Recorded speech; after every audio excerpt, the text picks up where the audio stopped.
safety of this country and the world. Can you look into your crystal ball and tell us where the next real threats are going to come from that could cause your agency to have to be spun up and conduct another major investigation? I mean, it could really happen in any mode of transportation. Certainly, there are emerging technologies in each mode of transportation, many of which you mentioned. But our agency is ready.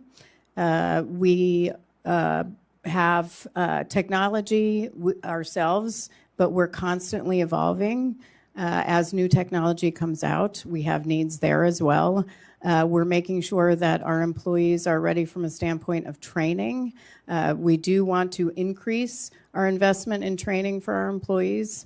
But it's tough to say in my crystal ball because I look across all modes of transportation and see that there could be significant disasters in any of those modes. What I will say, and I know there's been a lot of focus on aviation, our biggest contributor to fatalities right now in transportation is on our roads.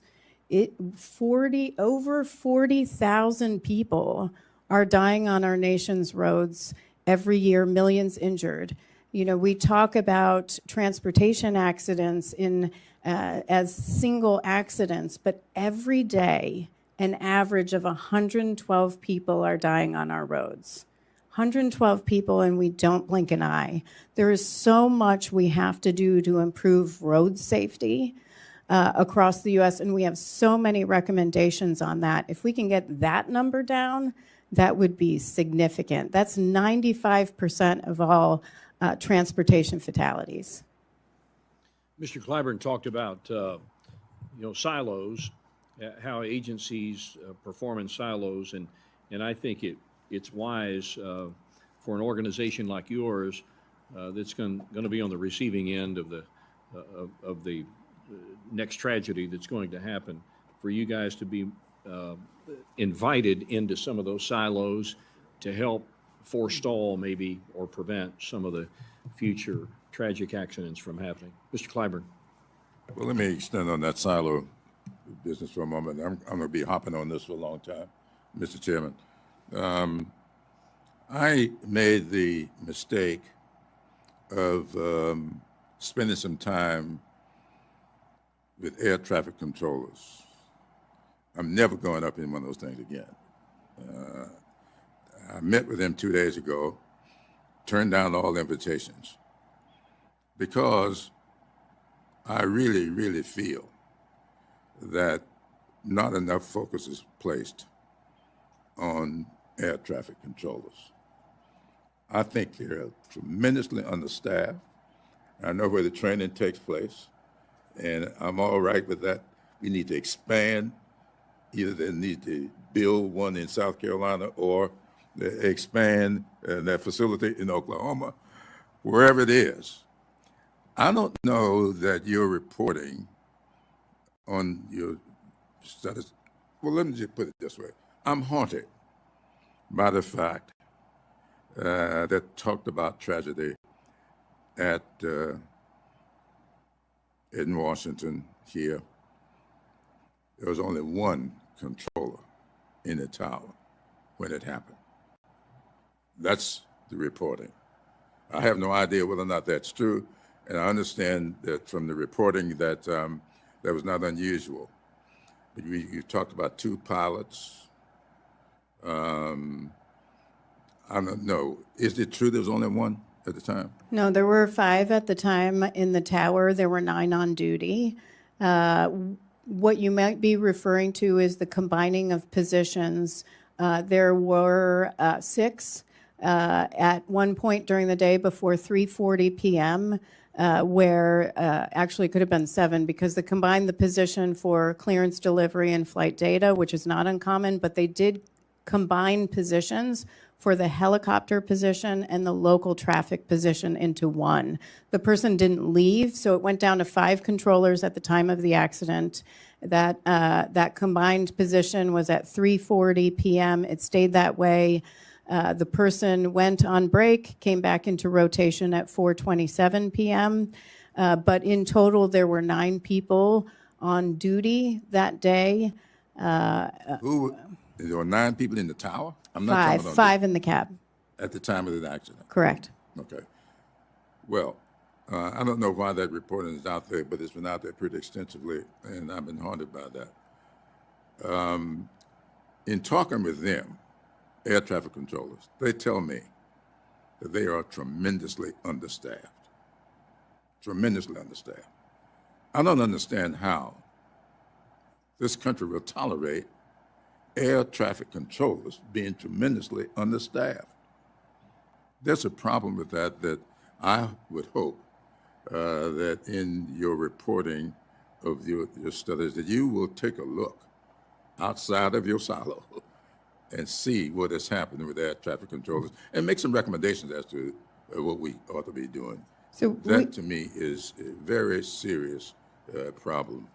we have a number of investigators that focus on air traffic control at the NTSB. As part of this investigation, we have an entire investigative group focused on air traffic control. They're going to be looking at everything from staffing to changes in staffing over time at DCA to whether there should be more staffing. They'll look at operations at DCA in total and over time. So they are former air traffic controllers that are working on this, and it will be part of our investigation. Ms. Weiss, you have a comment? Yeah, I just want to say, first of all, thank you to Secretary Duffy for coming to the FAA facility, Mike Monroe Aeronautical Center in Oklahoma, looking at the facility, recognizing that part of the challenge is technology, that we need to be investing in technology, and he has made a commitment to FAA that is going to happen. And secondly, one of the challenges we have is recruiting and retaining these FAA air traffic controllers, because it's a very long process. It can take 5 months to 2 years just to clear medical training. Then you have the training itself. Then you are assigned to an airport and you have to work your way up. We have not done the best job, in my opinion, of filling that pipeline adequately. And I do think that Secretary Duffy is very on target with his plan to try to address this issue quickly. And I welcome the expansion of the FAA Center in Oklahoma City. With that, I yield. And with that shameless plug, we're going to go back to the sheriff. Thank you, Mr. Chairman. Just briefly, I will say, because this has been brought up, the President's remarks about DEI hiring having created some of the shortfall of the air traffic controllers. There's a class action lawsuit about this issue. And in fact, under the Obama administration, they changed their assessments from a skill-based assessment to a biographical assessment. They have now gone back as a result of actions by this Congress, well, not this Congress, but the one before.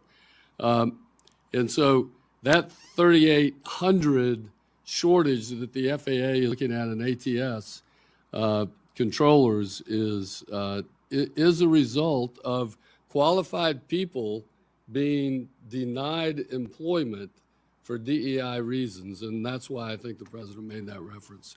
I yield back. Mr. Joyce. Get our mic going. We're going to switch topics on you yet again. According to your recommendation related to the Baltimore bridge collapse, Ohio has 5 bridges that require an assessment of their vulnerability to vessel strike-related collapse.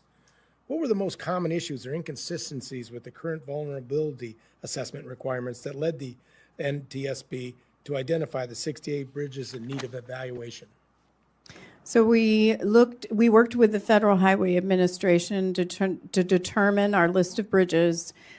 We started with a much bigger list and focused on ocean-going vessels in navigable waterways, and then began limiting that list and came down to 68 that had not done vulnerability assessments of their bridges prior to recommendations by AASHTO in 1991 and 2009.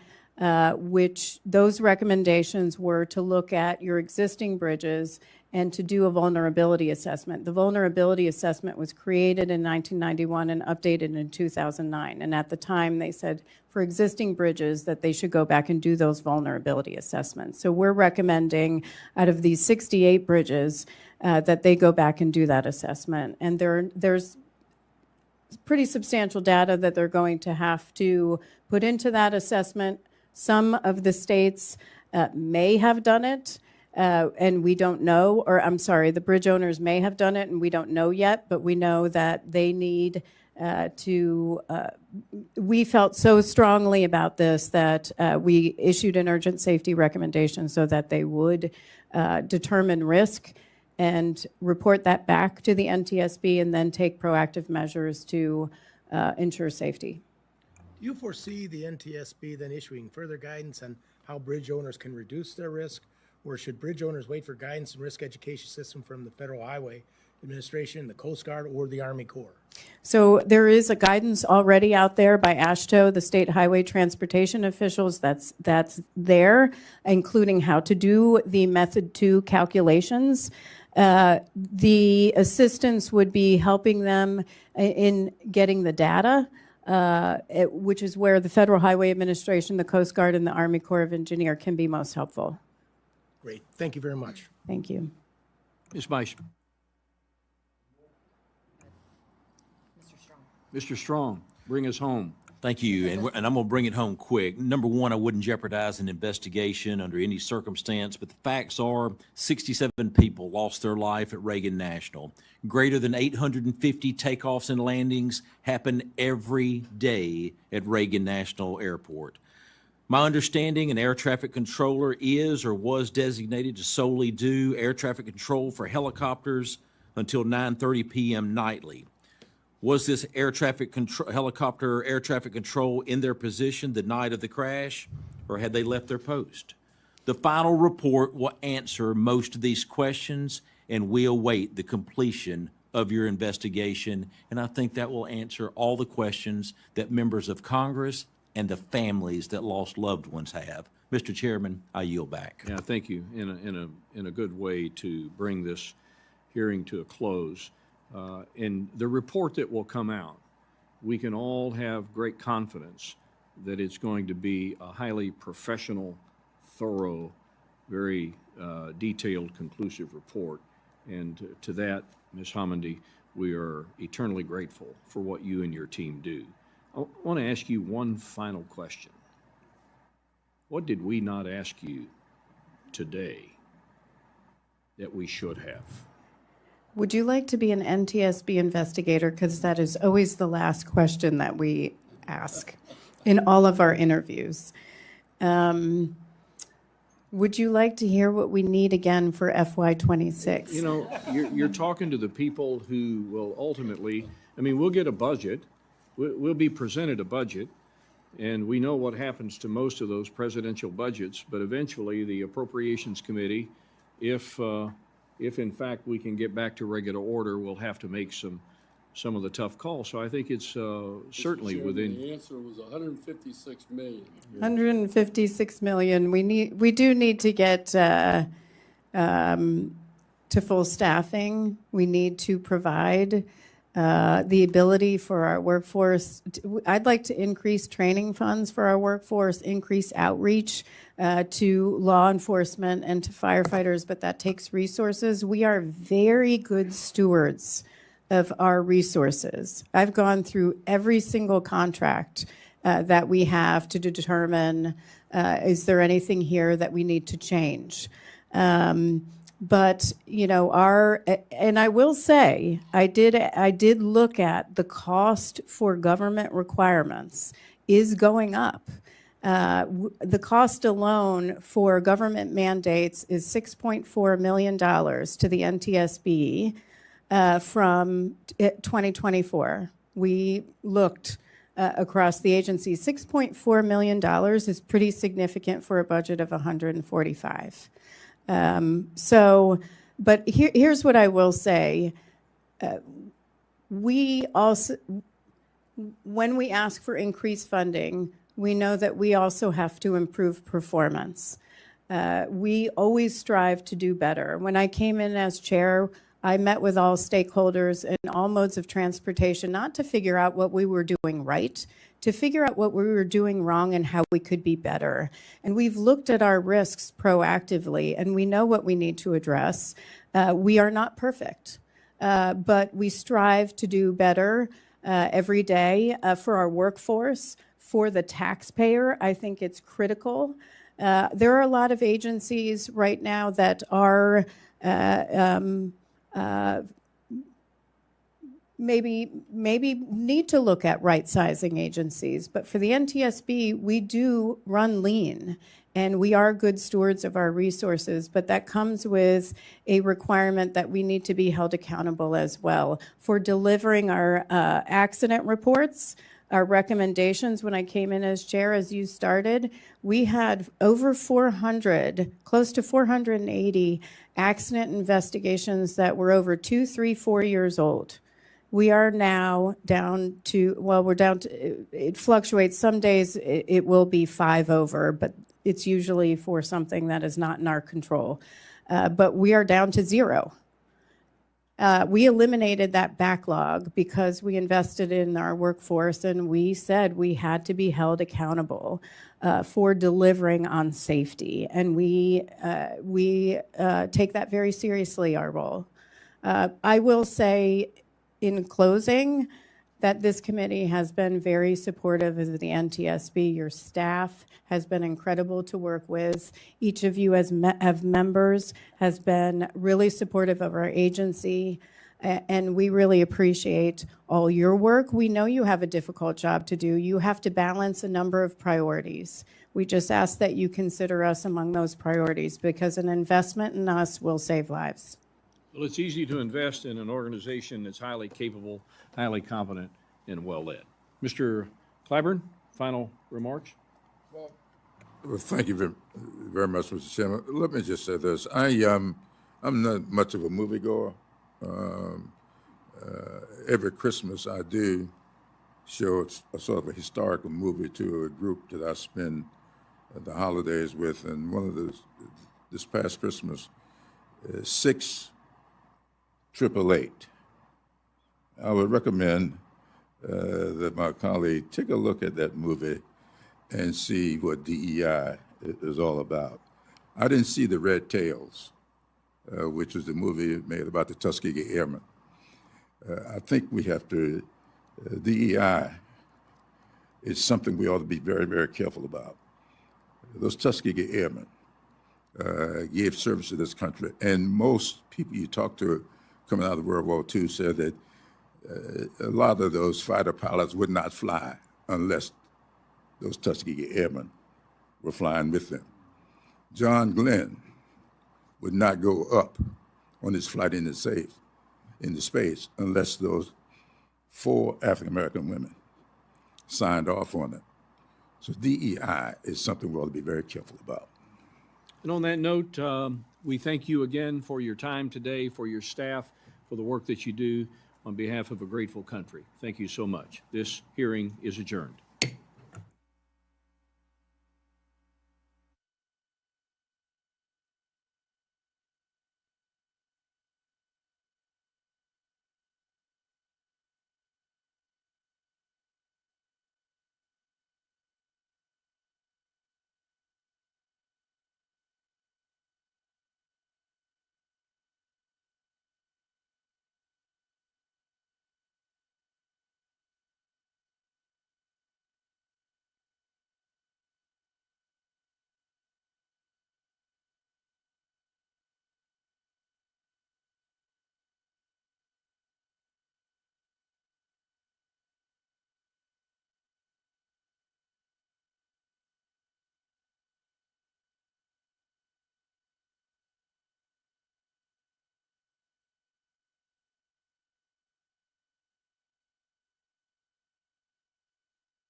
information, et cetera, where you haven't had that experience of the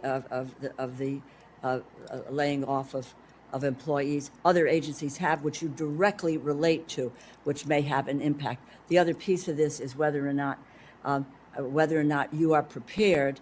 You have an authorized level of funding, but no one could foresee some of these efforts which have happened. Would very much like to know what this means in terms of the resources that NTSB needs in order to be able to address the significant issues that have come your way. They weren't planned, but they've come your way, and how you're going to be able to deal with it. That would be important for us to know. Thank you. I yield back. Thank you, gentlelady from Connecticut. Chair Homendy, you mentioned in your testimony that it is your mission to basically advise, take data from serious incidents, and then make recommendations.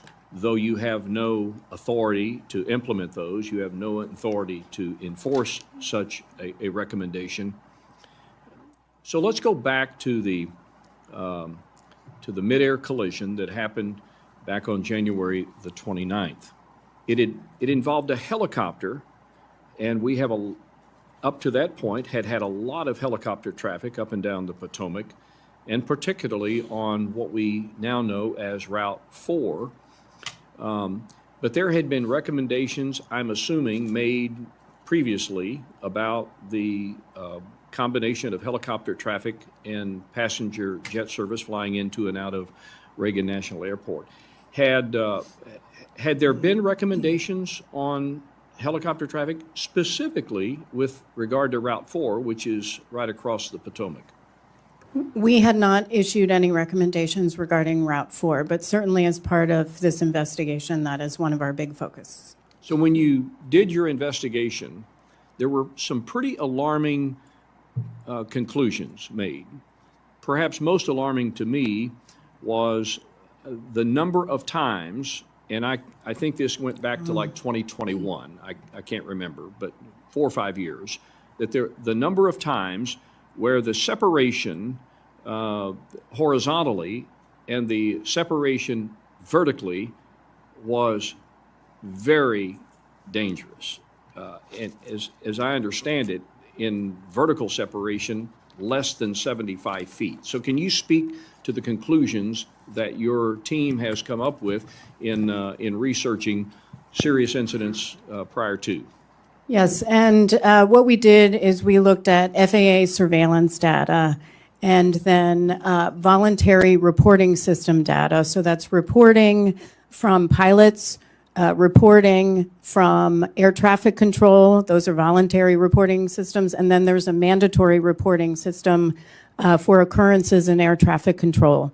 And what the data showed us is that there were 15,214 close proximity events from 2021 through 2024 at DCA between helicopters and planes.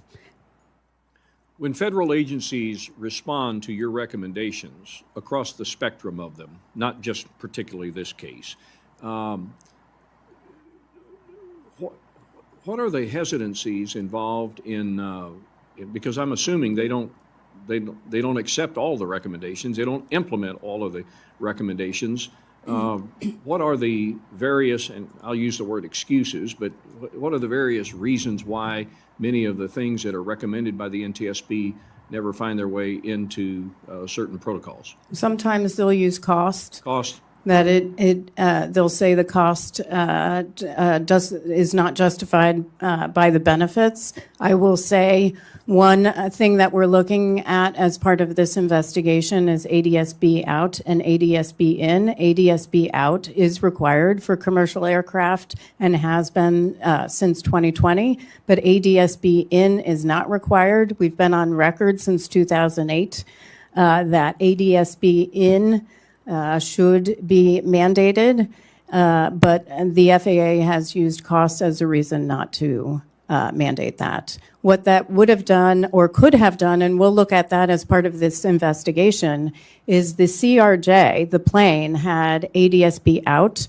It did not have ADS-B in, though American does have some Airbus planes that do have ADS-B in that could have provided them some information about the helicopter positioning and flight path.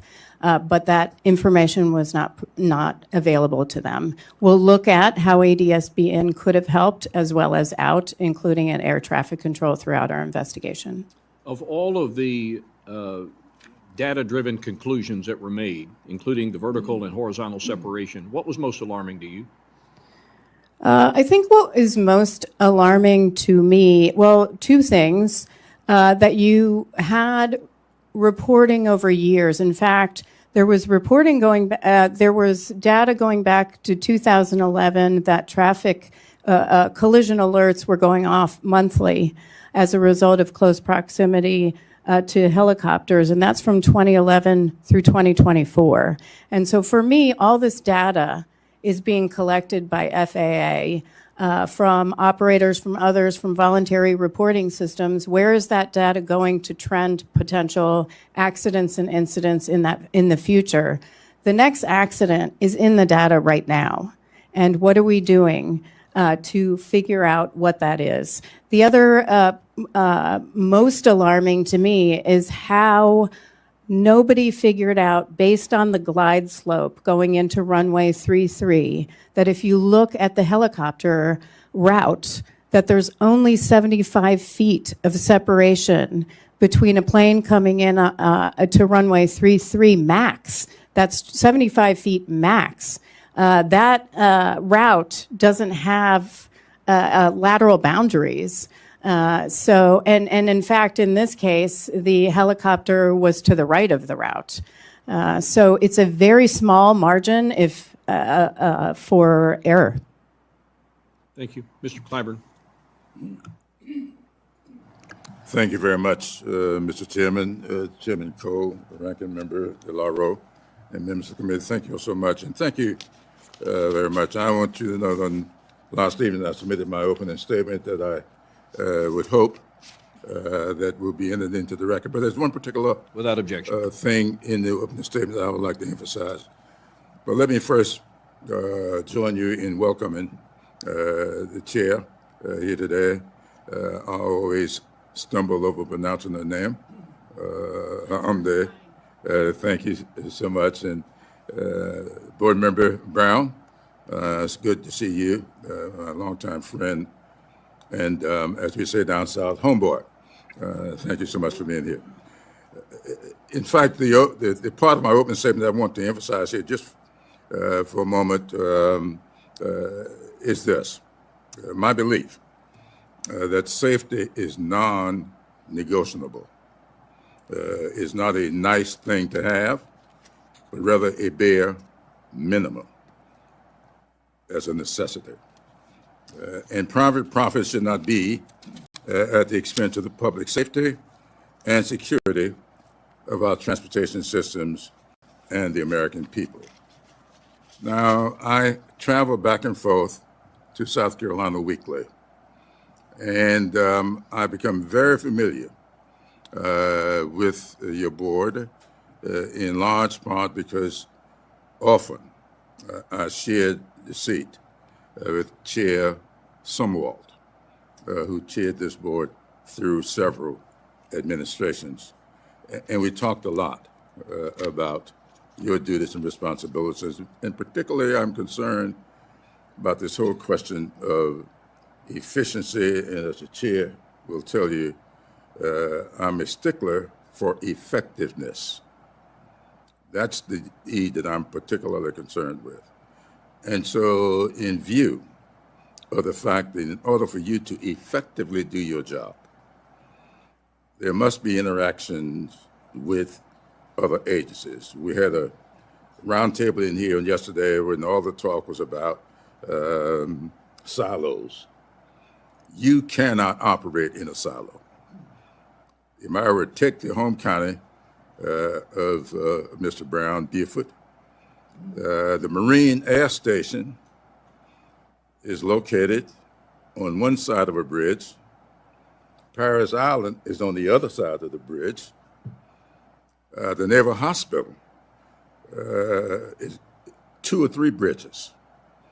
So in order for you to do your job, you've got to interact with several other agencies. And so when we start talking about building efficiency and getting rid of staff, it seems to me that you are going to be challenged, or could be challenged very significantly in carrying out your duties and responsibilities. So if you could tell me just a little bit about staffing in your agency. I know that you have not had to reduce anybody, but have you made any projections as to what's going to be required going forward? What it's going to be cost for you to interact with these other agencies, to step outside of your comfort zone a little bit, to add safety and security to your job, the results of your job? Have you done any of that in your preparations for the future? Yes. So right now, at the end of the year, we had 440 employees, and I brought that up from high 300s when I came in as chair. But since the end of the year, we've lost some employees to retirement, or they went to the private sector, so we're down to 427. You've given us the ability to go up to 450, and we're hiring. We have a hiring exemption right now in 14 jobs currently that are posted on USA Jobs to bring in personnel. The hiring exemption currently applies to our investigative staff and maybe a couple of staff outside that, like training specialists. But in order to bring in people, I still need the support team at the NTSB. I can't lose them. I need people in the CFO. I need people, chief financial officer. I need people in CIO for information technology. I need people who can hire. I need people who are focused on the safety and health of our employees. So that support team, I don't have that hiring exemption for them at this time, but it's something that I can request. Right now, our focus is on the investigative staff because we have a pretty big workload and we have hiring exemptions there. But to get to full staffing, we really need to get to between 485 and 500 personnel. That would get us to full staffing, which is why we have requested for FY26 more funding than we're currently authorized for. So we're authorized for 148. We are hoping for 156 or as close as we can to it, because we need to get to that higher level because we have such we run lean, we have a short bench. I mean, Clint Cruikshank's behind me. He is a structural engineer. He was at the door plug 1282, DCA. He's got one backup. We are looking to hire 2 more, but he has a caseload of 20 other cases. So what we risk, first of all, I will say when we hire, these are highly skilled professionals. These are experts in their field. And so getting them is a challenge. Retaining them is a challenge if they're burning out, because they're on duty 365 days a year and constantly missing family engagements, holidays, you name it. We had a number of investigators that spent Thanksgiving overseas. So our biggest risk right now, because our personnel makes us the gold standard for accident investigations, our biggest risk is not having that redundancy in our personnel. And that's what we're looking to accomplish in growing.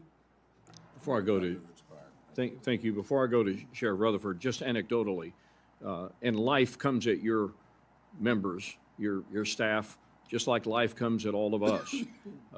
And as it is in regard to your structural gentleman behind you, he lost his mom right in the middle of this whole aircraft investigation incident over the Potomac. So, and you don't just hire people like this gentleman off the street. It does take some time to have their credentials.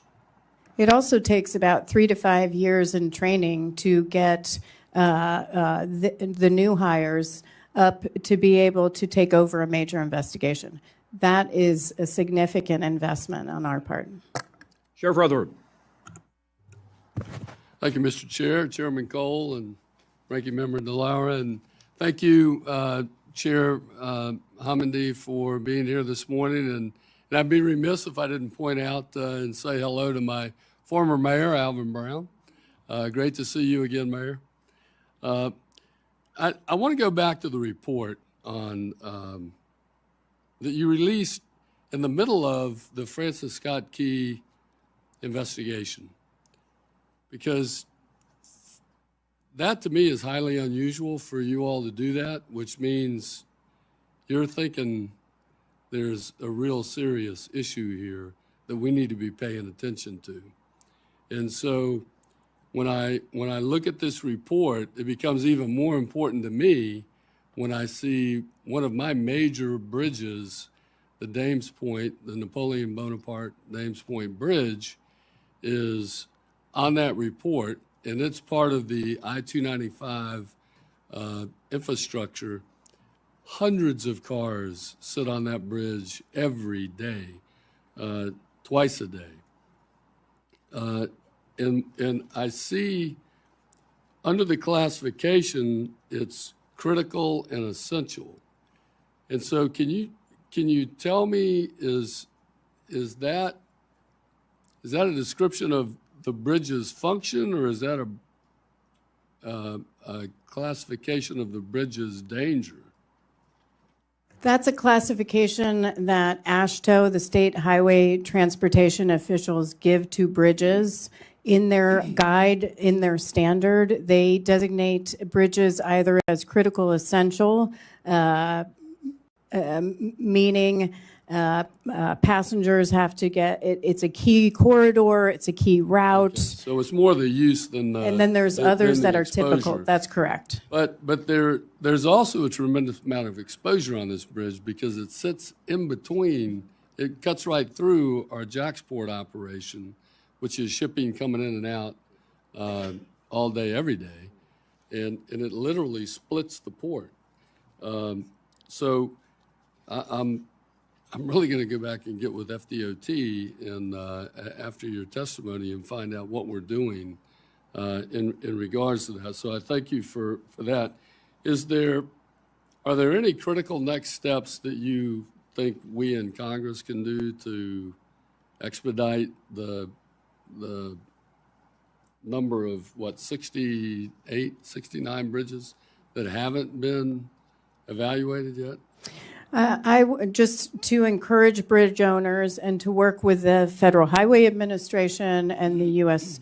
Coast Guard and Army Corps of Engineers, who we also recommended to help provide guidance and assistance to the states in order to do their vulnerability assessments. We're not saying these are bridges that are at risk of collapse if there's a vessel collision. Mm-hmm. What we're saying is to figure it out. Look and see if it is at risk. Do those mathematical calculations. And if you determine there is, then you have that information where you can take proactive action before something terrible occurs. Right. Let me ask, as a former first responder myself, I've worked closely with your team on several severe incidents that occurred in our jurisdiction. But I never, and sometimes it was fits and starts. It depended who showed up, how smoothly everything went. Is there any type of training that we could support for NTSB to work with some state and local first responders on how we can prepare scenes for you before you show up? Those sorts of things that we can be a force multiplier for you before your investigators do show up. Well, Eric Grossoff, who is our Chief of Special Operations, is going to be really happy you asked that question because he, in particular, he runs our Response Operations Center, and his entire focus is reaching out to law enforcement and firefighters to educate them on what the NTSB's process is and how they can be helpful. my dream would be, or my goal would be, to give him additional personnel, 4 or 5 people, so that he can split up the country and they could be very focused in regions on helping train first responders to be able to be to work with them on the initial stages of an accident. We do that now. I actually speak at a course at the FBI Training Center in Quantico that is focused on law enforcement officers in hopes of developing that relationship before something tragic occurs. Very good. Also, It's the 4 or 5 people would be, we estimate with training about $200,000 per employee because of travel and everything else. That's not how much they make. So it's a small investment with a big payoff. We appreciate that. thank you. Mr. Chairman, I see my time is up. I yield back. But I will tell you, I think that's something that we really need to look at. Talk about bang for your buck. Before the NTSB even gets there, we can be working for them. And so I'd appreciate a look at that. Good points. Thank you, Sheriff. Ms. Watson-Coleman. Thank you, Chairman, and thank you very much for the work that you all do. You had indicated that there had been 1,500 near collisions near the airspace around the Reagan Airport. Is that for the last couple of years? Did I hear that right? 15,214 close proximity events. That doesn't mean that they were near collisions, but close proximity events where the vertical and lateral separation was too small of a margin. Yeah. That was dating back to 21? 21 to 2024. Right. Did your organization make observations about how to improve those particular threats of safety? We just issued urgent recommendations to the FAA, which they did swiftly adopt, to prohibit helicopter traffic while planes are landing or departing on runway 15 and runway 33, and to determine an alternative route that could be in use while aircraft are coming in on that runway. May I ask, when were those recommendations made? Was that after this particular collision? That was on March 11th. We issued urgent safety recommendations as a result of our investigation. So that's after the collision? Yes. Even though this has been a problem, this sort of proximity issue has been a problem since at least 2021 that we've been tracking. Is that right? We were not tracking that as part of our investigation. We got that data from FAA as part of our investigation, and that's what we were able to begin basing our urgent safety recommendations on. Thank you. Total out of the box question. My understanding is that there is a concept called single pilot operations, and that there are European countries that are considering this. This results in reducing crew operations during cruise. From a safety perspective, do you have a position on this? We have not issued a recommendation on 2 pilots. However, in the Austin near-miss investigation, we had a finding that said the pilots in the FedEx plane, which were 2, it was the 2 pilots and the fact that there were two pilots that really saved the day that day and prevented a collision and potential fatalities. So some of us who are like being told all the time flying is the safest way of traveling, we're scared right now, actually. One last question that I want to understand. The President of the United States made a really very poor, unsubstantiated, lack of evidence comment about this particular collision at Reagan. And he said that it was related to DEI, diversity, equity, and inclusion.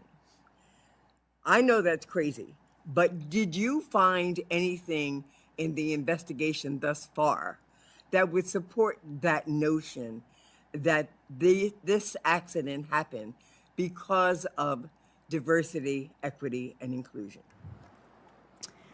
I was in the Oval Office that morning and met with the President and the Vice President and Secretary Hegseth and Secretary Duffy and the FAA Administrator. And I did go to the press briefing.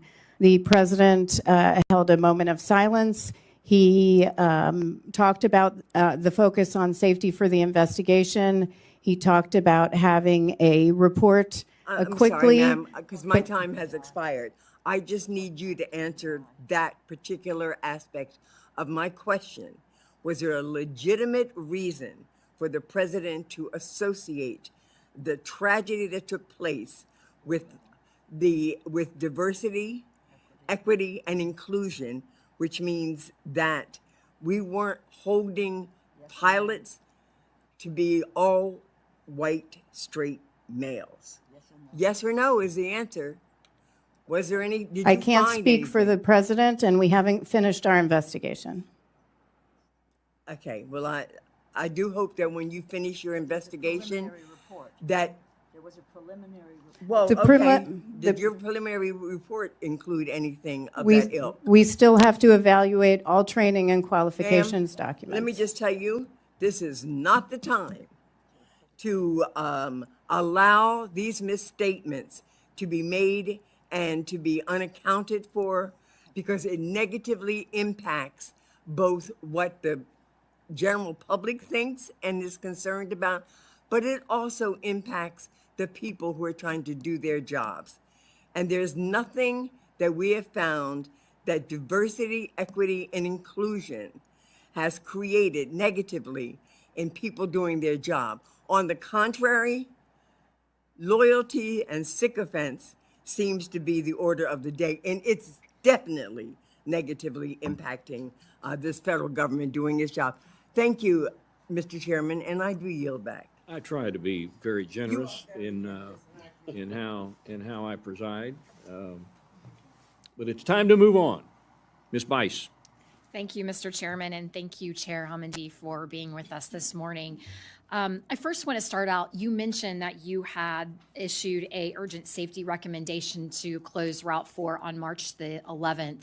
There was a previous recommendation to close Route 4 through the end of March, as I understand it. How long is this urgent safety recommendation going to be in place? So the Route 4 closure was actually FAA's decision. That's something that Secretary Duffy did voluntarily to address safety once this collision occurred. That was going to be in place until March 31st, and he was waiting to get our preliminary report to see what we came up with. So we were in close communications, and as a result of that, we did identify some serious safety issues and issue that urgent safety recommendation to close that. And do you know, is that in effect in perpetuity, or what time frame will that be in effect? Secretary Duffy has adopted the recommendations, and my understanding is right now it is permanent, but certainly it is up to them if they want to look for an alternative route. Great. I had the great pleasure of visiting with you and your staff, and I was so incredibly impressed with the job that you and your team are doing, and particularly Clint, your investigative lead there, who is really phenomenal and such a wealth of knowledge. And I think that leads me to maybe a follow-up line of questioning as it relates to employees and staffing.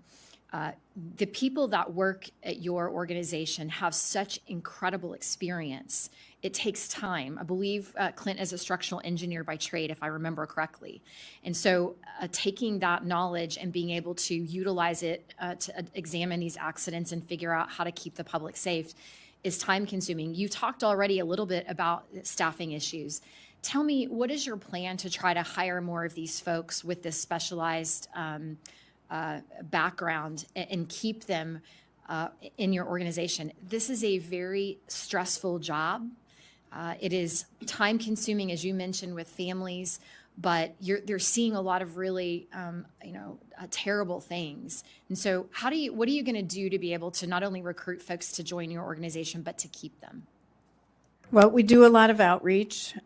We work with different parties. So part of our investigative process and how we work collaboratively on safety is our party process, and what that is anyone that can provide technical expertise in an investigation becomes a party to the investigation to help us develop the facts. Part of that working relationship, a lot of people find that they want to come to the NTSB. We're a great workforce. We're a great place to work.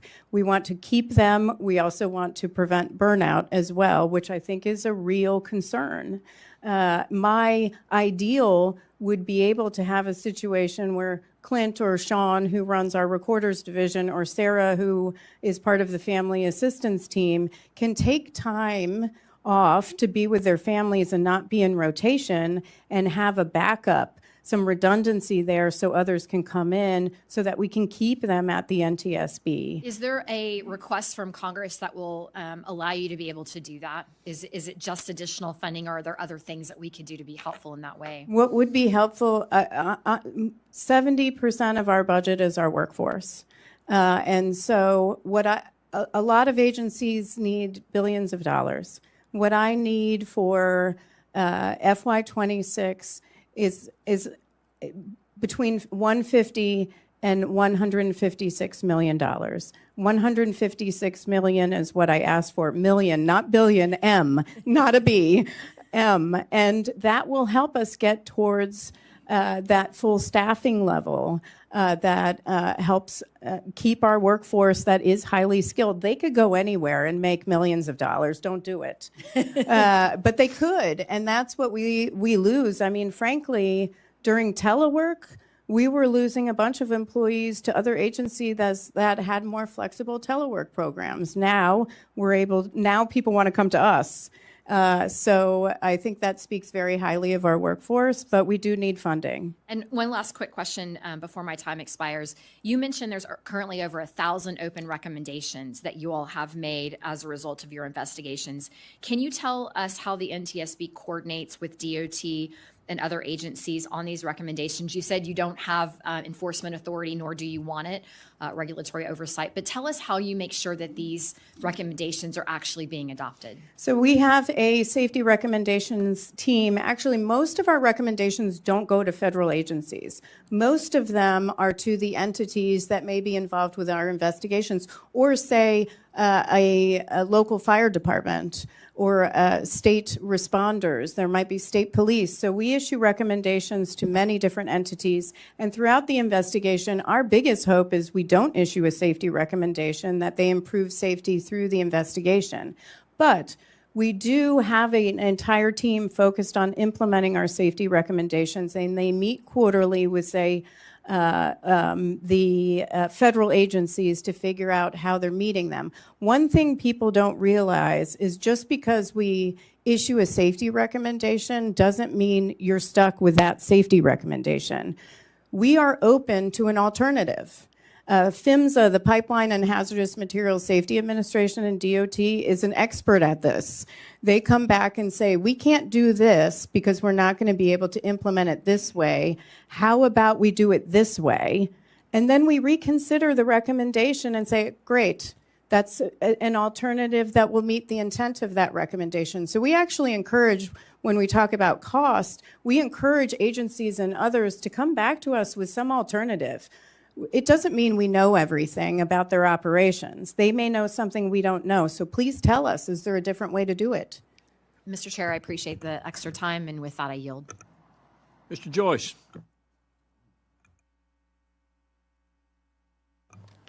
I want to switch a little bit on you, if you don't mind. Oops. I got it. Got me? Thank you very much. Glad someone's looking out for me. Thank you for being here.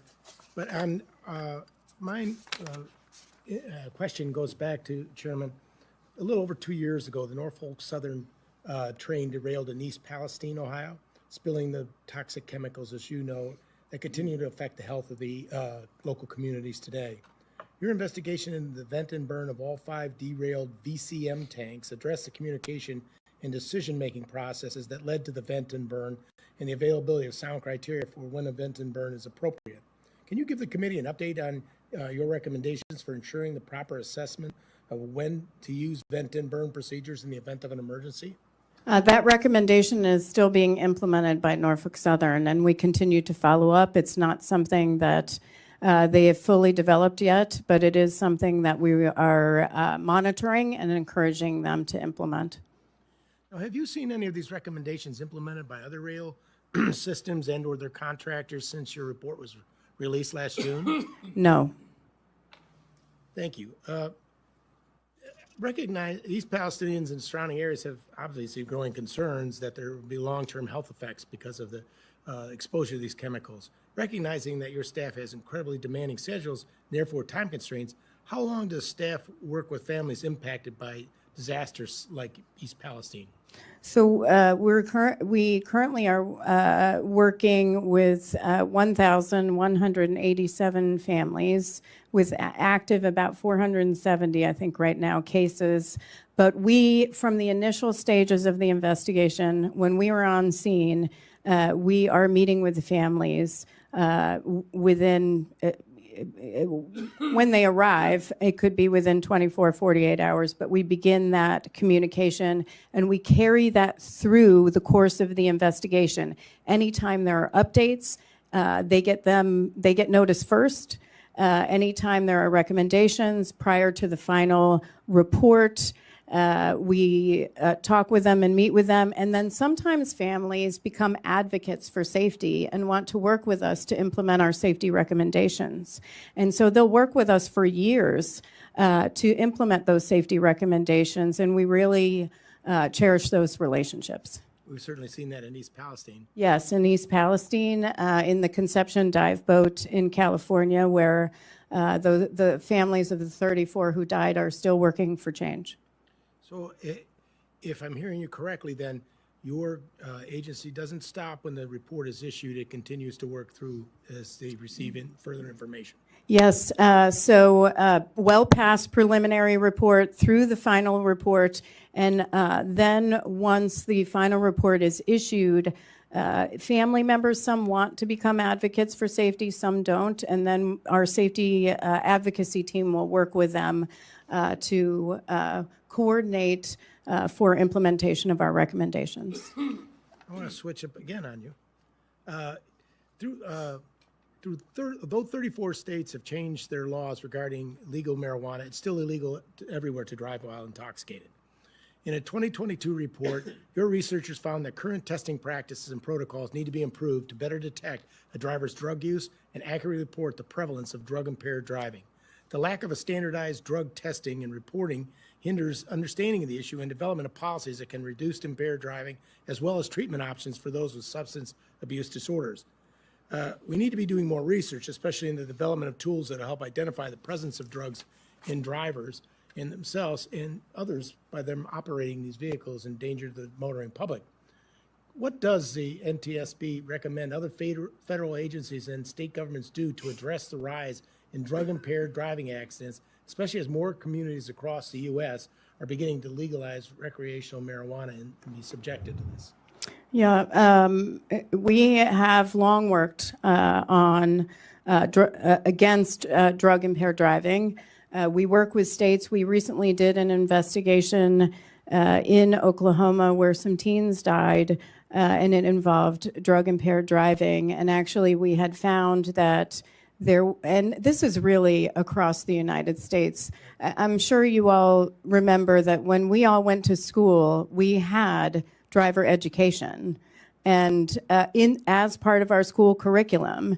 And it was pretty robust. Today, that education doesn't occur. So for teens that died in Oklahoma, we had found that driver education around drug-impaired driving did not occur. Now, they put that back in place, but that doesn't occur across our country. What's very interesting is that organizations have done some research and have found that for teen drivers in particular, teen drivers, a third of them think it is legal to drive after intaking marijuana. 25% of adults. Usage has gone up significantly, and we need to do a number of things, including testing protocols, training for law enforcement officers so they can detect drug-impaired driving, increased enforcement and then training itself What's for the public. I wholeheartedly agree with you. And what's even more disturbing is the crap that they sell at the local gas stations to underage kids without any regulation that creates much worse effects and puts these kids out on the motoring highway with no concept of what's going wrong. I have a 17-year-old. I understand, and I worry about it all the time. And usage has gone up significantly. It was not too long ago. I believe I saw 5 years ago. It was 20 million Americans were using marijuana. Now it's up to 64 million. The usage has skyrocketed. And meanwhile, we have drivers who think it's legal. I mean, we've all been at traffic lights in D.C. where somebody pulls up and there you can smell it. It's awful. And terrible tragedies that we have investigated over and over again involving marijuana, other drugs, and then alcohol, of course. Thank you very much for your work. Thank you. Mr. Strong. Thank you, Chairman Womack and Ranking Member Clyburn for holding this important hearing today, as well as Chairman Homendy for your continued commitment to public service and safety. Chairman Homendy, Alabama is currently assigned to the NTSB's Eastern Regional Office, whose headquarters and personnel are based in Washington, D.C. My colleague, Mr. Rutherford, mentioned working with first responders. How does the ensure that its investigators working in regions like Alabama are fully familiar with the local governance, geography, and other factors that impact investigations? Well, first, I'm pleased to tell you that my daughter's number one is a college in Alabama right now. So I was just in Alabama visiting a few of them. I might not say which one because I'm not sure which side you're on there. But for our investigators, we have investigators in the headquarters, but we also have a number of our investigators that are stationed around the United States. And I will specifically look on Alabama to see who might be in that area. But where we can, our regional investigators that do the regional investigations, we do have others across the country. Thank you. In North Alabama, the most recent NTSB investigation required close coordination with several local agencies, including the Scottsboro City Fire and Police Department, Hollywood, Alabama Fire Department, and Jackson County Emergency Management. How frequently does NTSB conduct joint training exercises or professional development initiatives with state and local agencies to ensure both investigators and first responders are well prepared to handle emerging incidents and are fully integrated into the investigative process?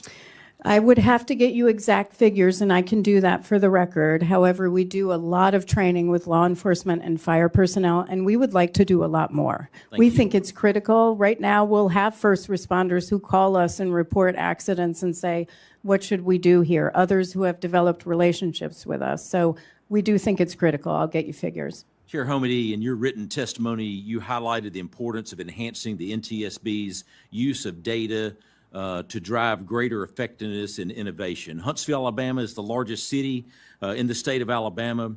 40 years as a firefighter, assistant chief, emergency medical technician. Over the years, we've worked well with NTSB to investigate airplane crashes, helicopter crashes, and even a school bus crash that critically injured 31 teenagers on one of our interstates. Mm-hmm. When an accident occurs, is there a centralized system or shared database where all relevant agencies, including the NTSB, can access and review the same data? How does the NTSB ensure that there is no overlap of work and prevent duplicative efforts in data review? So the NTSB for aviation accidents, we are the holders. All aviation accidents are reported to the NTSB, and we take that information and we include them in a database. We also have a database for all the other modes of transportation that the public can access, and we're always looking to make improvements and get input on where we can make improvements. It's not duplicative. It's very focused on our investigations, the ones that we conduct. For aviation, it's all of them. For the other modes, it's only the ones that we're conducting. When conflicting data arises between agencies, who has the final say on which information is considered the most accurate and reliable? I would have to say it depends on which data you're referencing. That's right. As you mentioned, the National Transportation Safety Board relies on highly skilled staff to conduct accident investigations. As the NTSB investigators near retirement age, what strategies does NTSB have to incentivize, recruit, train, and retain the next generation of investigators to carry out the mission effectively? We do have strategic plans. One thing that we would like to do is human capital planning. In order to do that, it would take that and a skills assessment. It would take about $1.5 to $2 million, which is pretty significant for us, but it's something that we do want to undertake. We have looked across the modes and all the offices to figure out where the biggest gaps are and gotten input from all the directors for that. But we can do a better job. We can do a better job, and we want to do a better job at recruiting, training, and retaining our workforce. When I say that we need more resources, it comes with we have to make improvements as well. We have to be accountable for making those improvements, and that includes being able to have the best workforce out there. Thank you. In closing, I want to thank you for your leadership, the NTSB board members, and the entire team for their faithful service to our country. I remember well a quote made by former board member Deborah Hirschman at a critical scene that I was at a tragic investigation that we worked together. She told the media, "We will investigate what went right that will lead to what went wrong." I thank each of you for the job that you do. And my daughter graduated from Auburn in May, and my son's a junior at Auburn, but we would like them Crimson Tide. I did get some good lemonade there. Tumor's Corner. Love it. Into how a reporter's number was inadvertently added to this messaging thread. We have said all along that no classified material was sent on this messaging thread. There were no locations, no sources, or methods revealed, and there was more than Jeffrey Goldberg. Goldberg is an anti-Trump hater. He is a registered Democrat. Goldberg's wife is also a registered Democrat and a big Democrat donor who used to work under who? Hillary Clinton. This is the same Jeffrey Goldberg who infamously lied about weapons of mass destruction to get us into the Iraq War, which cost trillions of dollars and thousands of American soldiers. And how else has Goldberg discredited himself? By absurdly claiming that President Trump was Vladimir Putin during the 2016 campaign, by peddling the Russia hoax that tried to hijack President Trump's first term, by inventing the suckers and losers hoax to help Joe Biden in the 2020 election, by peddling a hoax about President Trump involving Gold Star families to help Kamala Harris in the 2024 election, which our campaign at the time vigorously denied. Jeffrey Goldberg didn't care. There's more, but we don't have all day, and we can now add this signal hoax to this very long list. The real story here is the overwhelming success of President Trump's decisive military action against Houthi terrorists. On March 15th, President Trump ordered a series of military operations against the terrorist Houthis to defend U.S. shipping assets in the Red Sea, restore freedom of navigation for international shipping, and defend the United States from enemy threats. United States forces successfully struck dozens of targets across Houthi-controlled territory. And as a result of these actions, several Houthi leaders were killed, including the Houthi drone chief, his deputy, and several of their drone experts and other key leaders. We also destroyed command and controlled facilities, weapons manufacturing facilities, and advanced weapons storage locations. And it's important to remember why this powerful action took place in the first place. Because of Joe Biden's incompetence and pathetic weakness on the world stage for years, the Houthi terrorists grew emboldened. Immediately after taking office in 2021, Joe Biden removed the Iran-backed Houthis from the foreign terrorist organization and specifically designated global terrorist list. Did anybody in this room ask the Biden administration at the time why they made such a stupid mistake? This reckless action undid the designation put in place by President Trump during his first term, and what followed was predictable and devastating. The Houthis targeted U.S. military ships and aircraft, hit commercial ships, including U.S.-flagged vessels, threatened our personnel overseas, and attacked our allies in the region. This resulted in more than a year of U.S. flagged commercial ships being prevented from safely sailing through the Suez Canal, the Red Sea, and the Gulf of Aden. This had a massive negative impact on global trade of the economic security of the United States. Joe Biden was the commander-in-chief, and he sat on his hands while the United States of America was bullied and embarrassed by terrorists. President Trump and his team are putting a stop to these threats and restoring American strength around the world. The Trump peace through strength approach means no terrorist force will stop American commercial and naval vessels from freely sailing the waterways of the world. But unfortunately, this is not what the Democrats and the media want to talk about. They are focused on a coordinated campaign to try and sow chaos in this White House. And this has been the most successful first 2 months of any administration ever, which is exactly why they are doing this. We are not going to bend in the face of this insincere outrage. And here's just one example of how bad faith the Democrats' criticisms are. Democrat Senator Mark Warner is hysterical over the use of Signal, which is an approved decrypted app, in the killing of Houthi terrorists. But Senator Warner himself used Signal to work with a lobbyist for a Russian oligarch to connect the disgraced Steele dossier author who started the Russia hoax, which Jeffrey Goldberg later reported on. How ironic.